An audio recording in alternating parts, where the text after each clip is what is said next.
you ever heard the word Stonehenge? Stonehenge is considered the eighth wonder of the world as it sits in Wiltshire, England.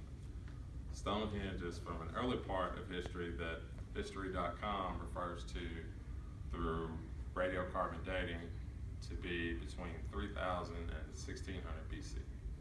It is unknown who or why the structure was built. It's not unlike when you think about the Egyptians building the pyramids and the Sphinx. There is no specific evidence of what exactly Stonehenge is or who created it and why. Stonehenge's current configuration is made up of 100 huge stones that have been set up in an upright position in a circular formation. This is a great opportunity for us to use our imagination on what Stonehenge is. So let's begin with what Stonehenge is made of.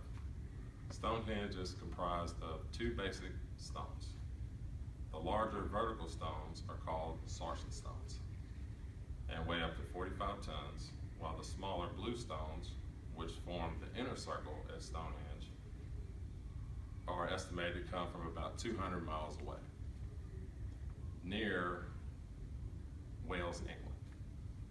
There are two strange facts about Stonehenge, which are the megaliths, which you can see in diagram 1, and the overall shape of Stonehenge. The megaliths occur when you take two vertical sarsen stones and then top them with another sarsen stone, which forms a lintel. No one knows how the ancient people got the vertical stones in the ground, let alone how they were able to put stones that weighed up to 20 tons on top of those stones, on top of the vertical base. The circular shape of Stonehenge has given way to two theories of what it could be. The Wiltshire Archaeological Society found that the evidence pointed towards either worshiping the sun or as an ancient burial site.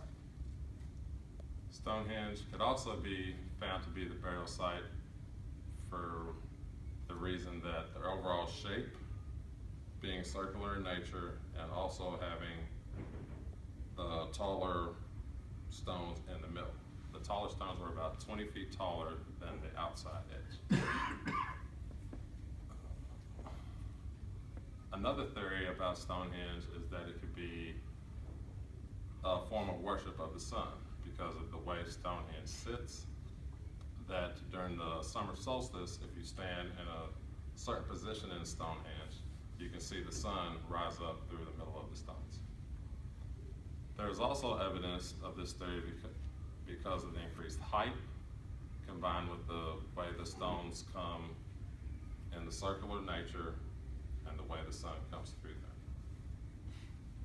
Now that we have an idea of what Stonehenge may be, we can consider what we know. Stonehenge is an ancient structure made up of sarsen stones and blue stones that came from as far away as 200 miles and weighed anywhere from 2 to 45 tons. The structure defies belief, whether you choose to believe that it may be made for burial purposes or for the worship of the sun. It's really miraculous when you think about it that ancient peoples who had no wheels, no tools, were able to dig down in the ground and mount the 45-ton stones side by side in a circular shape and then have another stone on top.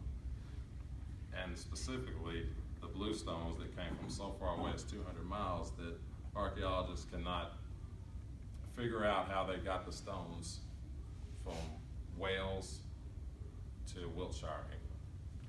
I hope this has let you know a little bit more about Stonehenge and what some of the theories that archaeologists have looked up thus far, and just let us think about it a little bit more.